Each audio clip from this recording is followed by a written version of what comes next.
స్వాతంత్ర దినోత్సవ కార్యక్రమంలో కూడా పచ్చి అబద్దాలు చెప్పిన చంద్రబాబుకి పొద్దుస్తమాన జగన్ పేరు తలవకుండా రోజు గడవడం లేదని మాజీ మంత్రి సింగనమల నియోజకవర్గ వైఎస్ఆర్సీపీ సమన్వయకర్త సాకి శైలజనాథ్ ఎద్దేవా చేశారు. అనంతపురంలోని పార్టీ జిల్లా కార్యాలయంలో ఆయన మీడియాతో మాట్లాడుతూ వారం వారం అప్పుల అబద్దాలతో CM Chandrababu AP brand image ని దెబ్బతీస్తున్నారని ఆక్షేపించారు. అధికారంలోకి వచ్చిన 15 నెలల తర్వాత కూడా గత ప్రభుత్వం అంటూ మాపై బురద జల్లడం తప్ప హామీల అమలుపై చంద్రబాబు ఆలోచన చేయకపోవడం ప్రజలను వంచడమే అవుతుందని అన్నారు. అలాంటి టీడీపీకి ప్రజలు ఎలా ఓట్లు వేస్తారని ప్రశ్నించిన శైలజనాథ్ అధికారాన్ని అడ్డం పెట్టుకుని రిగ్గింగ్ చేసి పులివెందుల జెడ్పీటీసీ ఎన్నికల్లో టీడీపీ విజయం సాధించిందని స్పష్టం చేశారు. ఎక్కడ అమలైందో నువ్వు చెప్పాలా? ఎప్పుడు మోసపూరితమైన వాగ్దానాలన్నా గూగుల్ లేకపోయి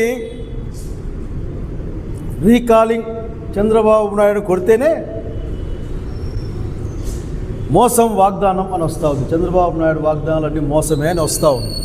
అంటే చివరికి గూగుల్ కూడా దాన్ని తీసుకుంది. మీరంటేనే చంద్రబాబు నాయుడు గారు అంటేనే మోసం మాటలు చెప్తాడు, మోసం చేస్తాడు అనే విధంగానే ట్రెండ్ అవుతుంది ఈ రోజున. చంద్రబాబు నాయుడు గారు మీ సూపర్ 6ని ఎక్కడ చూస్తారో అక్కడ మేమే ఏర్పాట్లు చేస్తాం. ఎందుకంటే ఇప్పటికే 2 లక్షల కోట్ల రూపాయలు అప్పు చేసి కూడా ఎవరికి కూడా ఏమీ ఇవ్వకుండా కేవలం డబ్బులు ఏమైనాయో కూడా చెప్పకుండా ప్రతి వారం అప్పులు చేసుకుని ఈ రాష్ట్రాన్ని అధోగతి పాలు చేస్తున్న మీ నాయకత్వంలో ఉన్న ఈ రాష్ట్రానికి చెప్పేది ఏమంటే మీకు ఇబ్బంది ఏమో చూసుకోండి. వచ్చి ఒక్కసారి మా ఊర్లో అయితే మా జిల్లాలో రోడ్డు మీద పడే కొట్టుకుంటూ ఉంటారు మా సారాయంగన్ల కోసం. మీ నాణ్యమైన మద్యం కథ ఇది. పైగా 1,20,30,00,000 మందికి ఉచిత ఇసుక ఇచ్చామని దేశమంతా చెప్పుకుంటా ఉన్నారు. జగన్మోహన్ రెడ్డి గారి పరిపాలనలో ఉన్న ధర కంటే ఎక్కువ డబ్బులు ఖర్చు అవుతూ ఉన్నాయి. మాఫియాలు పనిచేస్తూ ఉన్నాయి. సూపర్ 6 అమలు చేసిన ఎట్లా వచ్చింది మీకు ఆ నాలుగుకి? మా నాలుకలో మందం ఏదో కోస్తామో మందం అట్లా మాట్లాడారు. మా నాలుక ఏమో కానీ మీ నాలుక మాత్రం ఏమాత్రం తడబడదు. అది అబద్ధాలు చెప్పడానికి, సత్యదూరమైన మాటలు చెప్పడానికి, జనాన్ని మోసం చేయడానికి ఒక్క నిమిషం కూడా జంకదని చెప్పడానికి ఏమాత్రం కూడా మేము వెనకాడడం లేదు. మీ నాలుక గురించి మీరు ఆలోచించుకోవాలా. ఎట్లా చెప్తారు మీరు?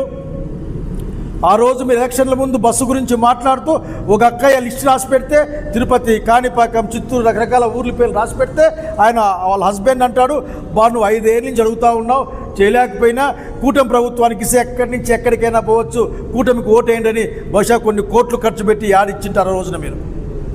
ఈరోజు మీరు చెప్పే బస్సులన్నీ కూడా జిల్లా దాటిపోవు. లేక జిల్లా దాటాలంటే గంటలు కాదు రోజులు పడే పరిస్థితి. ఇక్కడి నుండి తిరుపతికి లేక హిందూపురం నుంచి శ్రీ అప్పన్న స్వామికి పోవాలంటే ఎన్ని రోజులు పోవాలి, ఎన్ని బస్సులు మారాలి? ఇదొక ప్రయాణం. ఇంకా చెప్పడానికి మీకెట్లా ఉందో కానీ వినడానికి చాలా మాకు ఇబ్బందిగా ఉంది. మేము సిగ్గుపడతా ఉన్నాం నీలాంటి ముఖ్యమంత్రి గారు ఉన్నందుకు. అసలు నాకు తెలిసి ఇప్పటికే ఇంకా కొత్త లిస్ట్ వస్తూ ఉంది. 5 లక్షల పైగా పెన్షన్లు మీరు పీకేశారు. ఇలా మీరు అట్లాగే మేము తిరిగాం. రీకాలింగ్ చంద్రబాబు నాయుడు మేనిఫెస్టో అని జగన్మోహన్ రెడ్డి గారు పిలిపిస్తే గ్రామంలో ఇళ్ళకి వెళ్ళాం. ఎంత నిస్సిగ్గుగా మాట్లాడతారయ్యా మీరు? ప్రజల్ని మోసం చేస్తూ ఒక్క సిలిండర్కి డబ్బులు వచ్చినాయి చాలా ప్రాంతాల్లో, అనేక ప్రాంతాల్లో ఒక్క సిలిండర్ కూడా రాలే.